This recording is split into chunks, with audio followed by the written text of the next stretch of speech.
people don't know how much freedom there is in change. And of course, some people stuck in their ways. Like I was kind of like that, stuck in my ways. But there's so much freedom in making adjustments and changing for your betterment. Because when you change your perspective, because that's what it really is, your mindset. Once you change your mindset, you literally change your life.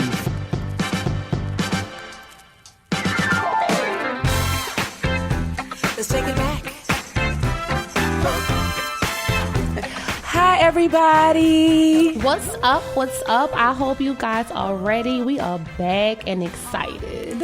Are you feeling your best today? Okay, I'm feeling my extreme best. I'm ready. I'm on 10. What are you on? I think I'm on probably like a solid 10. You heard what I'm saying? Okay, come on. Solid rock on which we stand. That part. It feels so good to be on a solid 10 because you know I always come in here with a story, but it just feels so good to just be on a solid 10 today. And what a solid 10 mean that my joy is in place. Joy. My peace is in place. Peace. I'm excited on today. Come on, I'm feeling the abundance rushing through my blood. Like, come on, like I feel good. You know you feel good when you're ready to get, not just hold this in for yourself on the solid 10. I want to share this solid 10 with everybody that's around me. Come on. You want to hug, sis? Listen. Look at that. That's cute for We you. building. You see that? Oh, she growing up so fast. I y'all. am. So fast. So Stop fast. playing She with growing me. up so fast. But this solid 10, y'all don't understand. It just makes me feel so great that we made a choice to do this podcast and to just be, not selfish with the things that we've gained from our walk and our journey, but to share it with every single person that we know and do not know. We just want to inspire, uplift, encourage, and change the culture and dynamic of our women.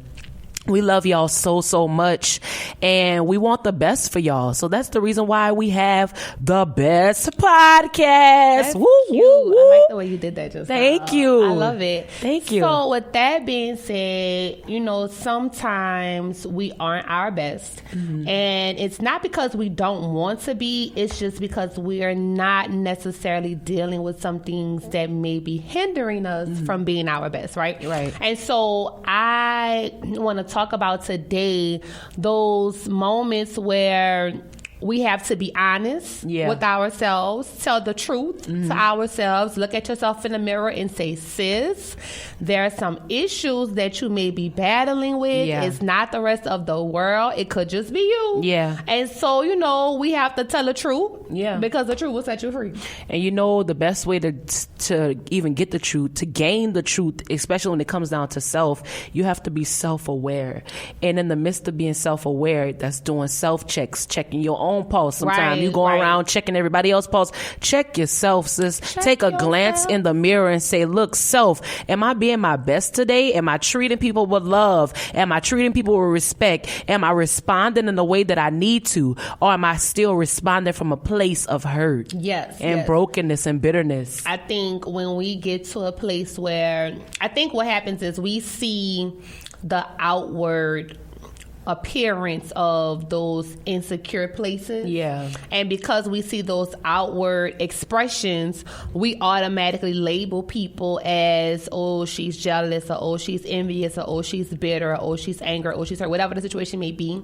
And that may be true. Yeah. But that level in her that's lashing out, that's doing those things, that level of insecurity. Lashing out. Because it is a lash out. Like sometimes you like, I wait, be flashing sis, out. what's going on? You flash out. It's like an in and out type of thing. And it's like you're unstable right now. You're right. But being a friend and being a sister friend or being an associate, whatever it may be, if we're trying to be our best together and we're trying to build us to empower us, we always have to take a step back and not always take everything so personal. Yeah. If my sister, who's normally bubbly and fun and exciting, is just not that today, I'm not going to say, oh, she's stuck up, or she's acting funny, or she's jealous, or she's whatever. I'm going to sit back and say something's got to be wrong. Yeah, and I often do that. Even if I'm in say if I go to Baskin Robbins or I'm at Walmart and somebody's checking me out aggressively with this horrible attitude, and you're greeting them with a smile. You're trying to show them love, but they responding like,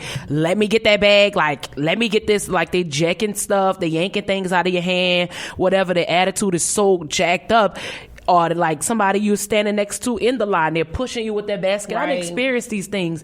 I now look at one point of my life, I looked at it like you really about to get the beat down on a whole nother level. But now I look at it like, who hurt you, sis? Right. Like, you want to know who did that, because a lot of people are not operating from the way that they feel towards you personally. Right. This is Not something personal. that's internal, that's been going on for quite some time. Right. And then think about if you all dolled up and dressed up, they're not even jealous. It's just a part of them still being insecure about them. People Right. can be insecure because they see you walking in a place of freedom. Right, right. I mean, And- that's just life. Right. And so in the event that, you do see that takes place, we have to, a lot of reasons we walk around with that is because things go unchecked. Right. You may have felt some type of way, but you didn't check yourself. Mm-hmm.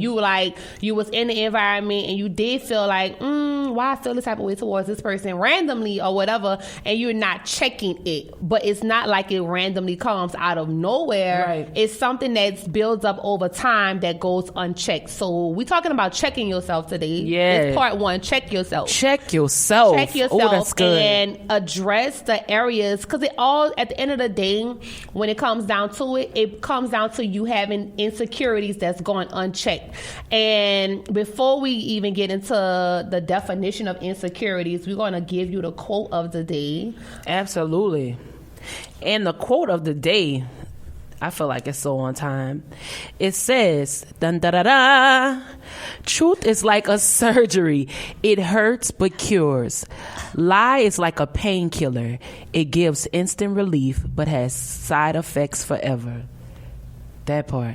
Listen, a lie will keep you stuck, and a lie will keep you bound, and a lie will keep you in a place where you think you're moving and progressing, and everybody around you know that you're not. But it's crazy because it's saying it so plainly, like a lie is like a temporary fix. Where it's the truth. It's like a temporary fix, but you're going to have the side effects from this temporary fix forever. That's kind of like when you're taking all these pills and different things like that, and they kind of on these commercials saying the side effects so quickly so you can't hear it, so you can actually take these pills. It's kind of like one of those pills that you're taking with all these extra side effects. You wonder why you walk around here bloated. You wonder why you're walking around here, your feet all swell up because of side effects that you did not read. Yeah. Lies come with side effects that last forever, whereas the truth is like a surgery that's going in and removing everything that you've had all jacked up that's been causing your internal organs to be ruptured or out of place. The truth will go in and give you a surgery that'll remove those things, and then you're cured. I don't know about y'all, but I like to be cured. I don't like temporary fix. I like to be cured. If there's a surgery that could cure me, I'm going with that. You really went deep just now. I'll take the truth. Listen, I love that analogy of taking medicine and it has inside. Like literally, I think what we try to do is we try to make becoming better and being our best look easy. Yeah. And it's really not easy. Being your best is not easy when you're trying to redevelop, change, and evolve into a better person. Yeah. That transitional phase isn't easy. But we're talking about in the event that you know you need to transition, how do you? Because when we talk about insecurity, we're talking about lack of confidence. Absolutely. We're talking about self-doubt. Mm-hmm. We're talking about uncertainty. Mm-hmm. We're talking about being in a place where you're questioning where you are. And anytime you're questioning like where you are, you're always in an unstable place. Like you have that anxiety, you have that frustration because you're unsure, and you're like your mind is all over the place. It brings confusion and chaos and all of those things because you're not secure. Yeah. And the thing about that's nothing wrong with not having it all together. The problem comes in is when I know I don't have it all together, I try to portray that I do. Yeah. And then sometimes you're not only telling a lie to you, but you're telling a lie to the world, but you start believing a lie you tell. On a whole nother level. So literally, I just got a phone call this morning about something very similar where a friend was like, everybody's saying that I communicate this type of way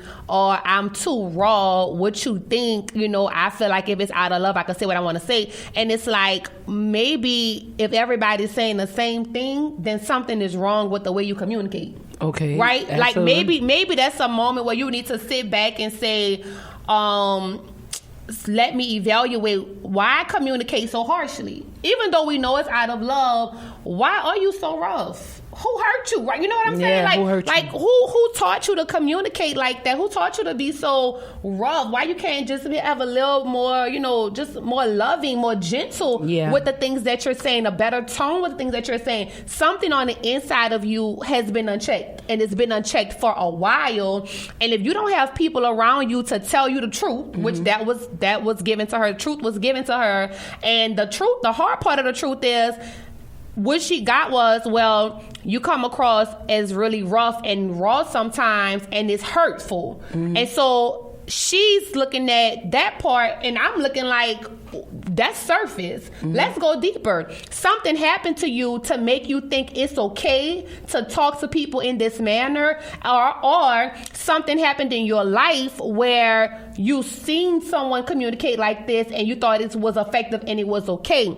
But more so than that, if you allowed that kind of treatment, something in you went unchecked. Yeah. Because why did you allow the individuals to talk to you in this manner? Because I feel like when people communicate to you a certain kind of way, they allow other people to communicate to them that kind of way. Yeah. And so if you on the phone with all this aggression, that means the people you talking to must have a lot of aggression too. Yeah. And so if that's the case, why do you feel comfortable with people talking to you in an aggressive manner and not in a gentle manner? What part of you feel like I gotta just take this part? Yeah. Right? And so that's a deeper issue, and it's an area where it's gonna make her feel a little insecure. She gotta go deeper in her heart and say, maybe it was a relationship from the past. Maybe it was my upbringing and the way my mom communicated with me and my dad communicated with me, and maybe they didn't do it in a loving manner, and I just start doing this out of habit, not even knowing. But that's the hurtful part. Yeah. Like, that's the part, that the quote talks about. Like,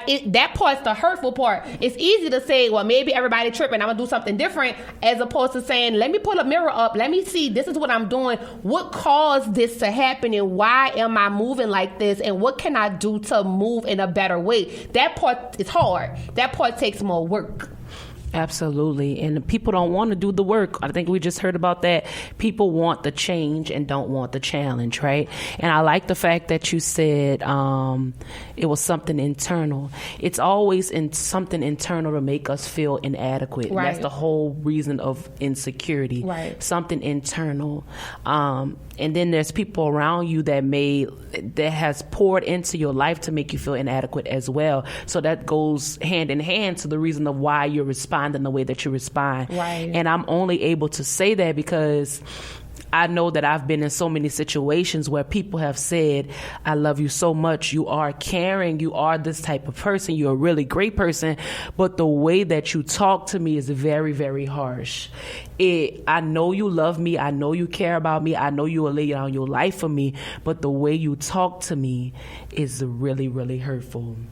And it's like, people know you love them, but it's still a way that you need to respond. And the way that I have responded is because that was the way that literally I was talked to by my mom, because she's a very harsh person. She loves, but she's very, very harsh. Like, it's like I can't even say tough love. It's just that's just how she speaks. My mom's really, really street. Like, so the street taught her how to speak the way that she speaks, and me not being from the street, I wasn't able to receive it, but it's still soaked in me because I was around it all the time. Right. So she responds to love harshly that way, and that's the same way I do. But the difference is when you're able to realize and have self-awareness, and then you can go back and apologize. Right. For me, it's not an insecurity. For me, it's most of just doing a self-check, looking in the mirror and realizing the way I'm responding is not making the people that I say I love feel good. Right. And then think about it, put myself in their shoes.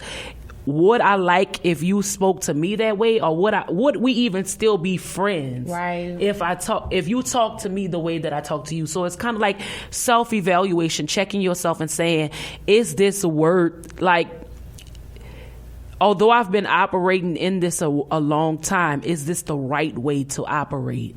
Right. Just because it's been something long term? And the answer is no. It's not cool. No matter how long I've been operating in it, it's still not right. It's something that when you say you love people, you're willing to, I don't like the word compromise a lot. No, make adjustments. But you really make adjustments and for the betterment. And in this instance, it's not settling. Right. This is more of for my greater, right, on your end and mine. It's a beneficial situation. Right. So I think what you said was so good, because what happens is not only do you need to identify with it, but you have to make up in your mind if you're going to flow in a different direction. Mm-hmm. But also even understanding that just because you've been doing it for so long, I think it's hard for me to be in relationship in any form with anybody that has this is the way I am mentality. Yeah. Because at that point, you're telling me that where you are, you can't be better. And if you're telling me you can't be better and you can't grow and develop into something, we all have room to grow in every area of our life. At the moment you are saying, this is who I am, this is what it is, it lets me know that this is where you stop. You can no longer go to another level. No level. And I have to make up in my mind if the level that you're at, if I can even be able to tolerate this, if I'm constantly growing higher and you telling me this is who you are, you're not changing. I have to sit and ask myself, where do this relationship go now in my life? Because I'm moving forward and you're choosing to stay there, and there is not your best. And so, we have to let go. We talked about this on another podcast. We have to let go of that. This is who I am. This is what it is. That type of mentality, because part of us hold on to those moments because we feel like if we let go of some of the things that we learned coming up, we're going to lose ourselves. Yeah. And some of the stuff you really need to lose, to be perfectly honest with you. Some of those things you really need to let go, but we're not asking you to totally change the you that you are at your core. We're saying that where you're trying to go and what's ahead for you is far greater than what you've known. Absolutely. And you have to understand that we live in a world, the city you live in, the state you live in is a very small geographical area compared to the entire world. Yeah. And so if you have a mentality like this is what it is, this is how I am and all that kind of stuff, you cap yourself. Yeah. You limit yourself. You limit your mindset. And you limit the opportunity for you to be able to expand your thought process, your perspective on life, and the people you come in contact with. Absolutely. And I'm just like, I'm laughing at this because that's crazy. Like, I'm just really just thinking about it. Like, people don't know how much freedom there is in change. And of course, some people stuck in their ways. Like, I was kind of like that, stuck in my ways. But there's so much freedom in making adjustments and changing for your betterment. Because when you change your perspective, because that's what it really is, your mindset. Once you change your mindset, you literally change your life. So I truly agree with that. How do you, when we talking about checking yourself and insecurities, checking myself, how do you change? Like, once we say, like, once your, like, let's say your friends I'm about to have a come to round table Jesus moment with some friends soon, and the question is I know the question is like, how do you, like, once information is given to you, how do you change? Like, for example, and this goes both ways, right? So if my friends come to me and they say, like, Sade, I don't know, I'm trying to see what the issue is that I really was just like, I'm straight. I say that about a lot of stuff. Y'all, my stomach hurts so bad. I just had to say that because of coffee. But no, so literally, I'm trying to think of a situation. Well, I can talk about an insecure moment because that's what we're talking about. Like, moments we have to check ourselves. So, because I'm waiting for you to find a moment. She's like, I'm perfect. No, so I'm not. I'm not like that. I'm perfect, so it's hard for me. Oh my gosh, to find something wrong. Literally, she makes me sick, y'all. No, all right. So check it. Let's talk about, like, weight, all right? I never... listen wait, to the story. What did you say? Weight. W-A-I-T? WEIGHT. We're not talking about that right now. We're talking about weight. We're not going to talk about weight. This is my story. First of all, I feel like nobody can talk about weight if they really don't have that or have those struggles. Listen. Don't you talk about that. I sound like this is an insecurity of mine, huh? Y'all hear me? She about to chop my head off. No, I'm not trying to chop I can talk about this moment because that was a very insecure place in my life. You was at an insecure place where you had weight issues? Can you listen to the story? I'm not about to listen to this because I feel like this. You're walking in a whole new level of pound dropping. It looks sick. So I'm trying to figure out. Shut up. No, you can't say so shut listen. A few years ago, I was in law school. I moved to Texas, and I just got Is she on the mic? really. I was the biggest I've ever been. Her really big is about 160. That's not fair. No, it's like your size now, probably. But, oh my God. But listen. See, you never know what to say. You cannot say that. Listen. No, I'm not going to listen. If you you cannot do this. You got to let me talk. Let me tell my story. Sit on here and be like, let me tell my story. I was at a really bad place in my life. I was like your size. You can't say that. You cannot say that. That is so disheartening. Okay, listen. If you be quiet, let me tell my story. Anyways, all right. So I was in law school. I was trying to. I moved to a new city. I was in Austin, and I lived there for 6 months. So I would usually like an 8 or a 10, something like that. Sometimes a 6 if it's a good day, really, really great day, a girdle and all that kind of stuff make me a 6. But for the most part, it was like an 8, 10, right? So it's a nice size. So I never had to really. I always used to make jokes about my family. So in our family, like we talk, and they have different people in our family, right? So my auntie Nook, we call her Free Willy. We call my grandma like Jaws sometime. My mama was like a dolphin because she was on her way to Free Willy, but she wasn't really Free Willy. And then my auntie Rhonda is still like that baby Nemo stage, right? So we always used to label each other, right? Like based on size. We joke about weight all the time. So literally, and when I was in Austin, I gained weight so fast, and it was just piling up on me like every day. And so it got to a point where I woke up and I literally was in a car one day, and I literally had my arms folded, and I felt something on my side, and I was like, what is this? And it was me. And the same roll that she have on her back right now. Stop. Don't do that. But no, for real. So I'm like, man, like this is crazy. How did I get, how you good with, like, if you got 1 or 2 rolls, you go with your 1 or 2, you know them, they know you, that's it. But when you get to a point where other people joining the family, you like, wait, what's up? This girl, it was happening, like it happened crazily. But I remember during that time, I was working crazy hours. I did not have time to go to the gym. I'm working 14 hours a day, 18 hours a day sometimes, depending on the situation. And literally, I came home and everybody had this look on their face like, is she pregnant? Like, is she pregnant? And then, it would be times where I would go to the grocery store because it's like, I'm small, but the weight don't look. You could tell it's something is going on with me. And so when I came home, literally everywhere I went, everybody thought I was pregnant, right? So I'm like, we're in the grocery, and people didn't believe me, right? But we were in the grocery store one time, and when you and I went, it was probably at a Ross or something, like 3 times.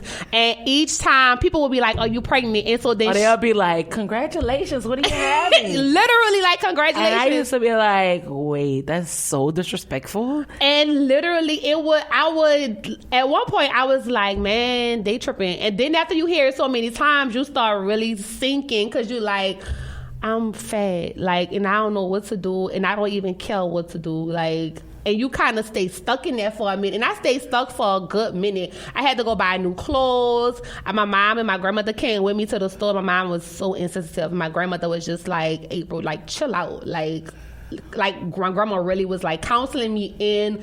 It's when you go from being like an 8 and then you trying on 14s, and we talking about like literally I left like in December, January, and then I came back in June, and like I was an 8 when I left, and we talking about a 14 when I'm back. Wow. And so I'm like, what's happening to me? What's like, and see, I'm tall, so it don't look, you know what I'm saying? It don't look like that, but it is that, and I feel the weight. Like everywhere I go, I'm like, this is buku extra weight on me. And so when I'm in a dressing room, my grandmother's counseling me and stuff like that, because it changed the way I talk. It changed the way things I did. So I started doing my makeup. My hair always had to be done. My eyebrows. Like, I started doing all these extra things because I was insecure about the weight. And then on top of that, you go back to school and everybody like, oh, okay, like, Texas was really good to you. Wow. And I'm like, don't play with me. But it's like, I've been in law school with these people. They haven't really seen me. So we come back in August and I'm still bigger.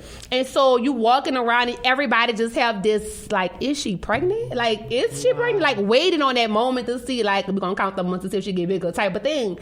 So it literally, like, made me kind of go into this shell a little bit, and I just stopped doing certain things I would normally do.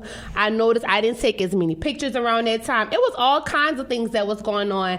I'm saying this because it was the weight that was the issue, but it affected other things and how I communicated with people and how I showed up in certain places and what I wore to certain places, how I dressed, even my behavior behind the scenes. Wow. I kind of like fell back a lot. And I had to go back and say, Sade, why did you gain all this weight? Yeah. Like, what was going on with you where you was eating, like, literally, like, everything you saw? I was eating everything. She broke up with her boyfriend. Was I going through heartache? No, that was the little mama right there. No, but I was battling with some things with family issues. I think I was just going through a lot of things. Wow. And in me going through a lot of things, I'm working long hours and I'm not coping with life. I'm just eating through it. And so because I wasn't coping and I'm just eating through it, you see the results of the not coping. You just eating through it. And it looked like it's weight, and it's like, no, it's not just weight. It's some other things going on. Because the other two people that was in the office with me, they didn't get bigger like me. We were eating the same things. Don't get me wrong. They were smaller, but still, nobody gained as much weight as I did. So that means that I'm dealing with something that I don't even know I'm dealing with. And this is the end result. So what do I do at this point now that I'm left insecure? I got to go back to that place of, why were you gaining all this weight? What was going on? I have to address those little issues that I thought were not issues at all. Yeah. And I'm thinking I'm just eating like regular people. And it's like, no, you were doing more than that. Like, you were going, and what in me didn't wake up and say, sure, stop, you getting big, like, chill, what's up, what you doing? Like, nothing in me said that. And so I'm sitting here now like, wow, I'm no longer the size I was. And it's not because I tried to lose the weight. It just so happened. It just happened.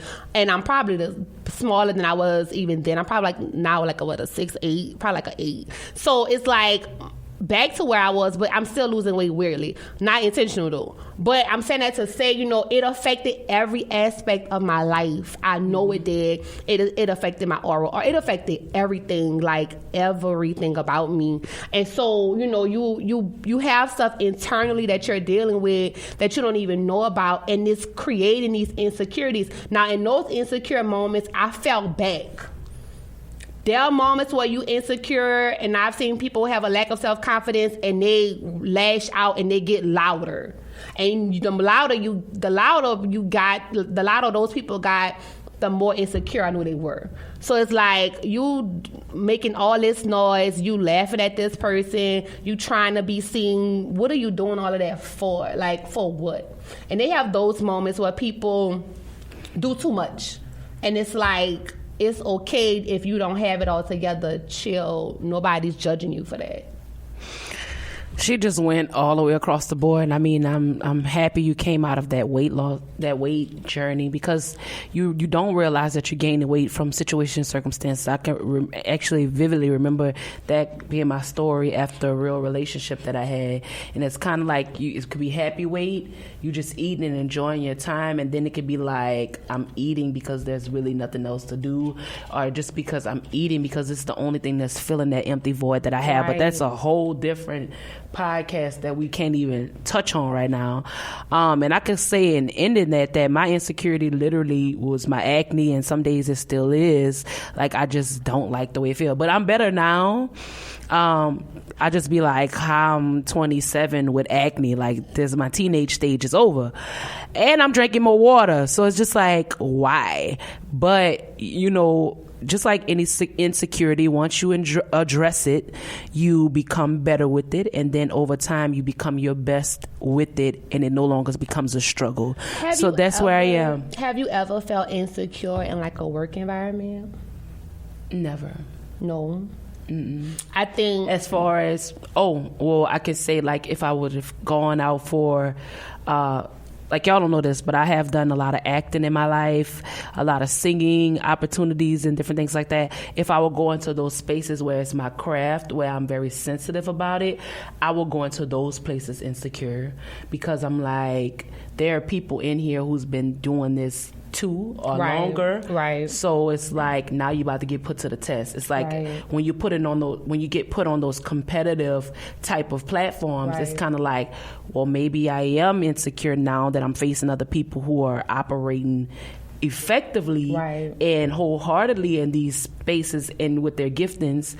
Maybe I am a little insecure. Maybe I should work a little harder. So in those spaces, but as far as work, any job that I've ever had or done, I always would show up confidently in those places, because I know it was now that I think about it, I kind of could have used the same concept, but I know it was like pretty much the training that I had. I knew that I was very attentive in the training that I received from any job, and then I know that I could just put the rest of it with my personality in it, and I know there's nobody else like me.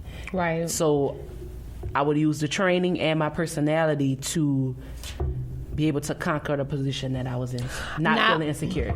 I think what you said was profound, in that the insecure moments came when you were in the very thing that you're passionate about, the things that you know you were created to do. That's the soft spots, right? Mm-hmm. Because we could go in other spaces and not really care, because it's like, if I'm going to do it well just because I'm doing it well. But when you go into spaces where you know you're supposed to master something, it touches you in a different type of way. Yeah. And I can say, when I shared this before, when I was in law school, when you go to law school, you automatically, like, they pick the best people of the best people. And so it's no longer you're the smartest, right? It's no longer, like high school or undergrad, or even graduate school. It's its own beast, right? Professional school, period. I have friends in medical school and other professional schools that, like, it's its own thing. There's nothing like it. And so with that being said, when you're there, everybody is their best. Now, the issue with law school is this: we're constantly being compared, and we're constantly competing against each other. That's the struggle. And so, you could have an A paper, but if the person next to you wrote it better, then your A paper could become a C paper or a B paper, not because the answer isn't right, or not because you didn't say it well. They literally just said it and articulated better. And they set the standard that you have to and now they set the that. standard, and now you have to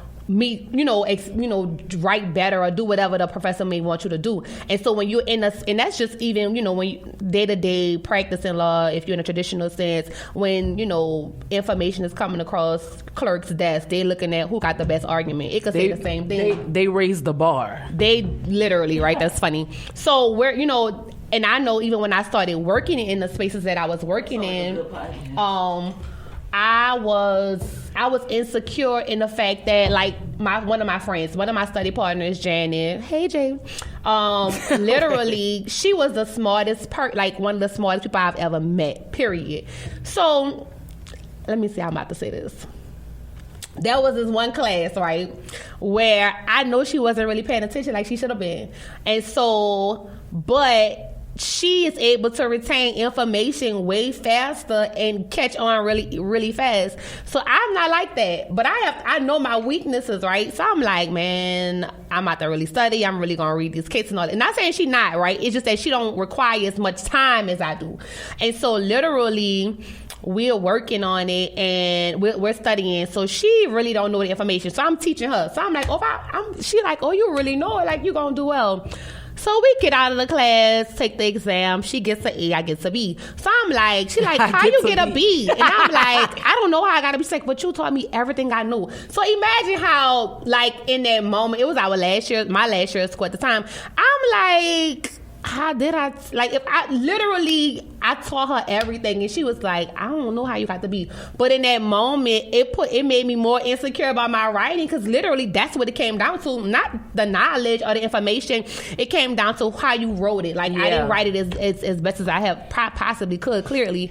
But it was that moment that made me be like, okay, I'm more insecure now than I was before. But not in a place where I was jealous, in a place where I checked myself and said, you got to put more work in, you got to put more time in. It will make you go harder. It will make you go harder. And so there are moments where that kind of moment, because she was at the top of our class the entire time we was at law school, right? In law school. So now, shout out Janet. Shout out. Okay, my friend's smart. Like, they really smart. So now that, you know, we're fast forwarding in our careers, like a lot of my friends, you know, are doing that thing. But you have moments where, how many times have you looked at what your friends are doing, look at what other people are doing, and you're like, man, like, I don't even know if I'm where I'm supposed to be. Mm-hmm. Like, I want to be this far ahead. I wish I had this in place. I wish I had that going on. And I don't have any of these things going on. And you start feeling insecure again. And it's like, one, we're not supposed to compare ourselves, right? But even if you are comparing yourself, or even it's just like human nature. You're going to compare yourself. Right. Period. That's true. But in those moments where you feel like you're not where you're supposed to be, it does, you start feeling inadequate. Yeah. Because you're like, well, what's wrong with me? Mm-hmm. Why am I not there? As opposed to saying, where I am gotta be okay because I'm on my way to get to where I need to go. So how do you, when you have those insecure moments, how do you check yourself, right? We're saying a lot of things going unchecked. How do you check yourself? What do you do? When I have those insecure moments, I think about, first of all, I'm like, okay, for me personally, I know that I'll be like, why am I putting myself down? I start questioning myself about why am I putting myself down? If I'm calling myself like I'm supposed to be the person that's the fate activated, I'm supposed to be igniting other things in other people. Why am I feeling like this at this time? And if I'm feeling like that, because I do feel like that sometimes, I'm like, what can I do to get out of this space? We could easily say pray. We could easily say this, but these past few weeks, I've been saying, what could I do to better myself? So when I get put in certain situations and circumstances, I will no longer look like I do not have training. I will no longer look unexperienced. So I would get in a space where I'm like, what can I do to make myself look more experienced? And to be completely honest with you, even in trying to get in a place of being more experienced, I feel like I still feel inadequate in the level of training that I'm trying to do for myself. Because it's like,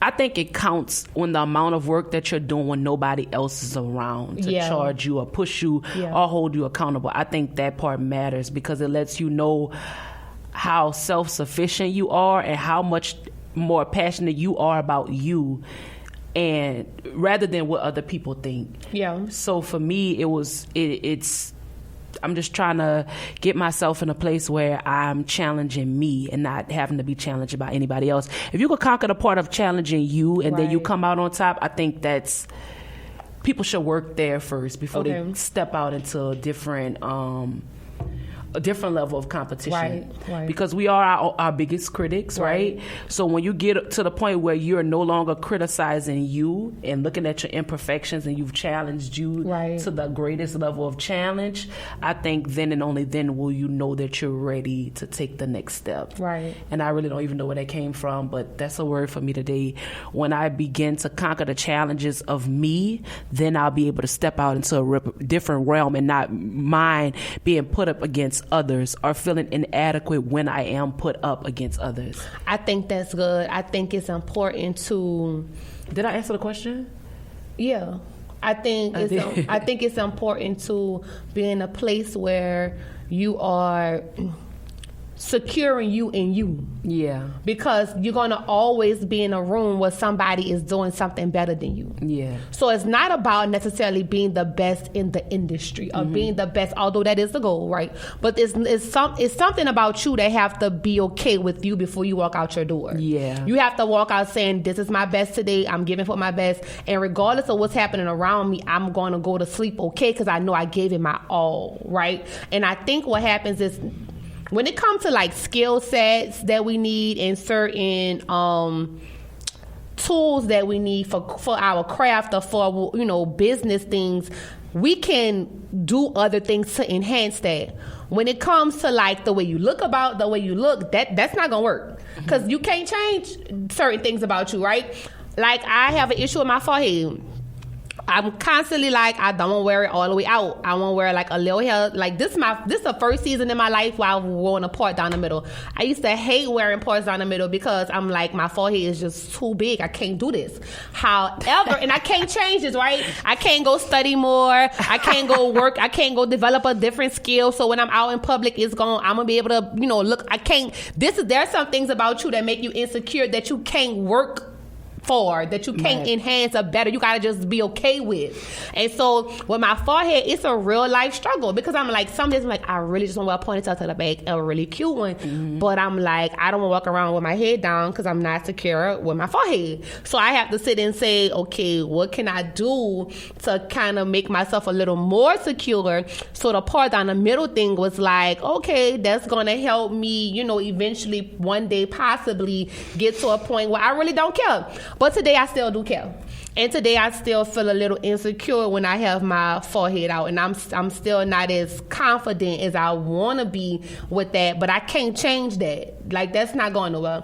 And I think the thing that disturbs me the most, and now that I'm listening to it, is even building my confidence on a whole nother level, because I'm like, whose scale are you judging this on? Are you insecure about your forehead because you don't like the way it looks and you think that other people won't like the way it looks? Because think about it, if you were in a world where nobody else existed and you were just walking around, would you care about your forehead?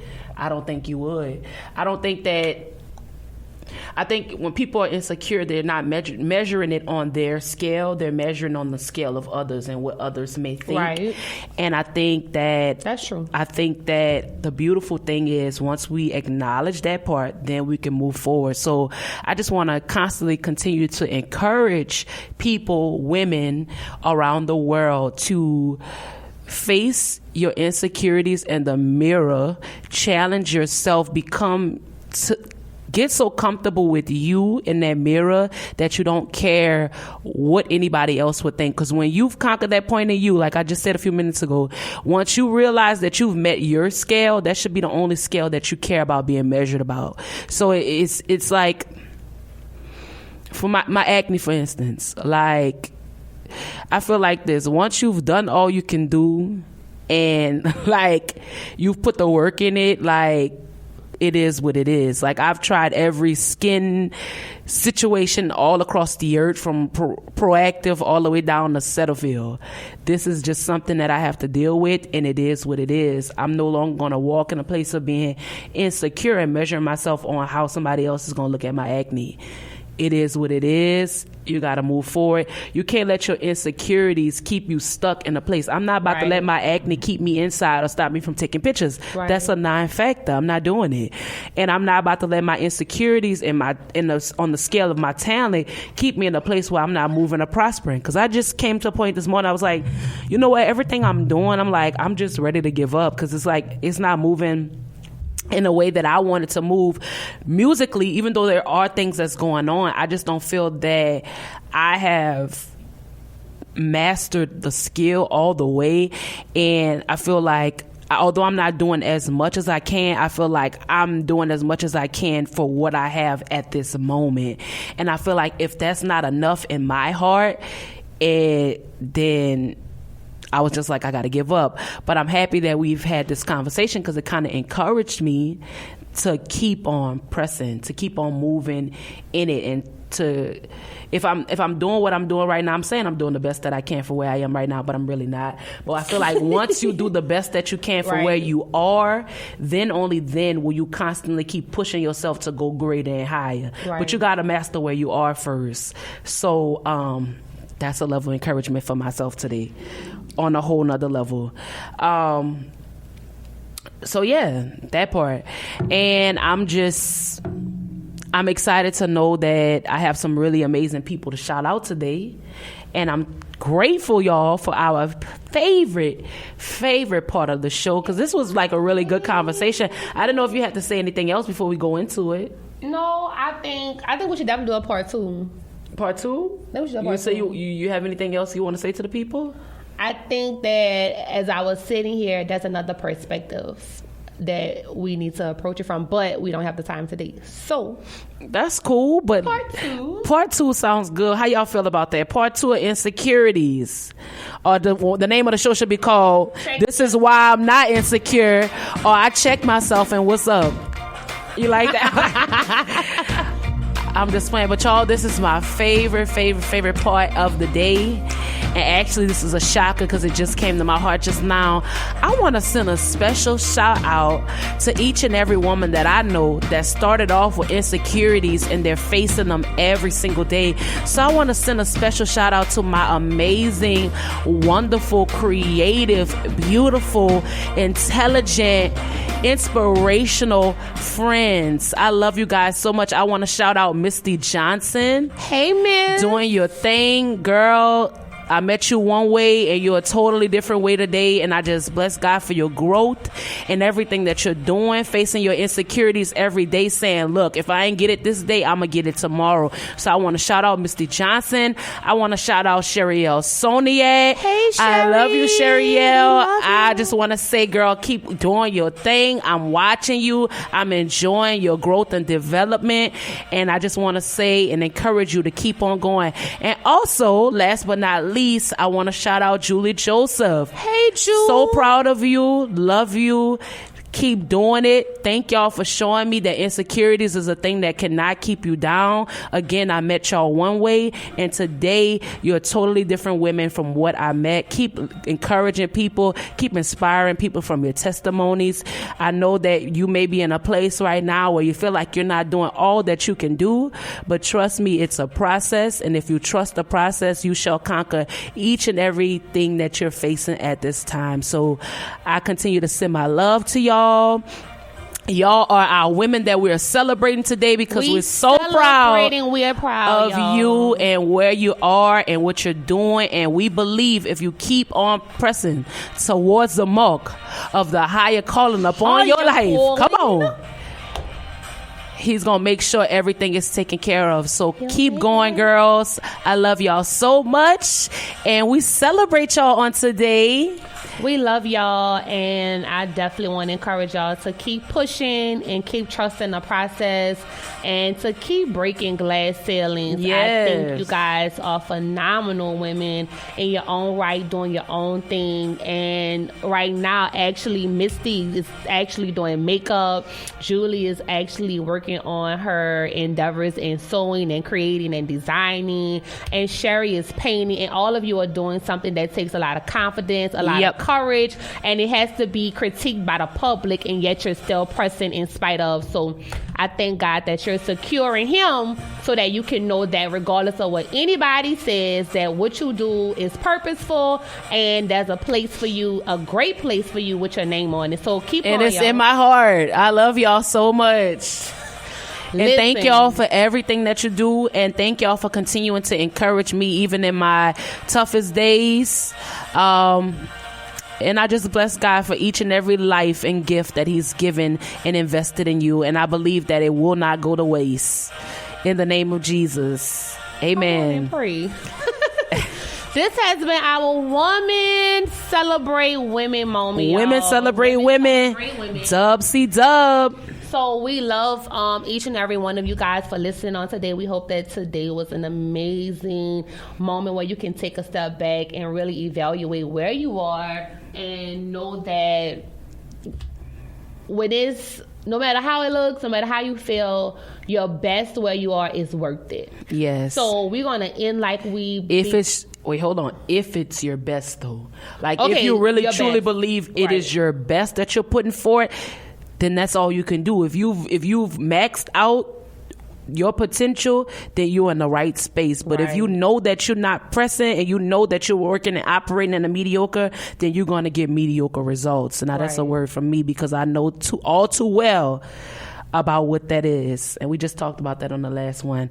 But it is what it is. So guys, we just continue to encourage you and love on you. Y'all go out there and get it today. Whatever it is that you're dreaming, aspiring to do, whatever it is that told you that you couldn't, whatever it is that you put a limit on yourself. Whatever you put a limit on yourself with today, I encourage you to knock that limit off and step into what it is that you know that you need to be doing. So I'll start us off today, because we can't talk about checking yourself and insecurities and all of that icky stuff without making sure we end with building us up. So listen, if you don't like the size you are, if you don't like the way you look, if you don't like something about yourself, if you're trying to change your attitude, trying to change your mind, trying to change your money, whatever you're trying to do where you feel like you need to be secure, we doing it one day at a time. It's not going to happen overnight. So today, love you where you are today. Put your best foot forward today, and we're moving forward on being better every single day. So I want to start off with I am enough. I am beautiful. I am secure. I am encouraged. I am loved. I am faithful. I am wanted. I am committed. I am needed. I am inspirational. I am a solution. I am the voice. Okay, voice, that's cute for you. That's cute. I am worthy. I am secure. Did you say that? I say secure. Okay, I am successful. Come on, success. I am forgiving myself for every moment that I didn't give myself time and room to have grace, right? So we want to love on y'all. I love that. Build your sister up. Continue to speak life into your sister, speak life into yourself. And as you know, we're building us to empower us. Continue to love you. Because nobody's going to love you like you love you. So we encourage y'all, like we keep on saying, we encourage y'all. But just keep on loving you. It's important. We love y'all. We're building us to empower us, and trust the process. It's going to be worth it. Let's take it back. So guys, we want to thank you again for listening to the best podcast where we are building essential sister truths. We are your hosts, Aranisha Taylor and Sade Womack. We want you to follow us, subscribe, post, and share. And guys, continue to love on us. You can find us on Facebook at Building Essential Sister Truths, and on Instagram, Twitter, and YouTube, Best Network Live. We love you guys. And we're building us to empower us. See you soon. See ya.